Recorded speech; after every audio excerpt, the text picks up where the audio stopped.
মালিক কোথায় আপনি? দেখেন কে এসেছে। ধুর, পাগল নাকি? আমার হাতে এত সময় নেই। কি মদন আমাকে অপমান করলো, চলেই যাব।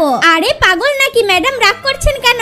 এ তো মহা বিপদে পড়লাম রে বাবা, এদের রাগ ভাঙাবো কিভাবে এটাই তো ভেবে পাচ্ছি না। এ ডগি ডগি, আমার মারতুলটা দে তো, গাড়ির নাটটা টাইট দিতে হবে। আরে কি হয়েছে, ডিস্টার্ব করছিস কেন? কি রে, কি হয়েছে তোর? চোখে পানি কেন, আমাকে খুলে বল। মালিক ম্যাডাম এসেছে। তো আমি কি করব? এত রাগ ভাঙানোর টাইম নেই আমার। এতদিন তো বাপের বাড়ি ছিলে, দেখো বাসার কি অবস্থা করে রেখেছে। ডগি ডগি, তোর মালিক মনে হয় এখনো আমার ওপর রাগ করে আছে। যাক, সকাল হয়ে গেছে, আর ঘুমানো যাবে না। দরজাটা খুলে দেখি তো মালিক কি করছে। আরে মালিক তো এখনো পড়ে পড়ে ঘুমাচ্ছে। যাই, কাঁথাটা গায়ে মুড়িয়ে দেই। এসি জ্যাকেট দিয়ে দুর্গন্ধ বের হচ্ছে। যাই, হুইলের গুঁড়া দিয়ে পরিষ্কার করে ফেলি। কি ব্যাপার, ডগি কোথায়? ওকে তো দেখতে পাচ্ছি না। ডগি, ঘরবাড়ির একই অবস্থা করে রেখেছিস, তাড়াতাড়ি পরিষ্কার কর। কি ব্যাপার, ঘুম থেকে উঠেই ঘরবাড়ি পরিষ্কার করা শুরু করে দিয়েছো?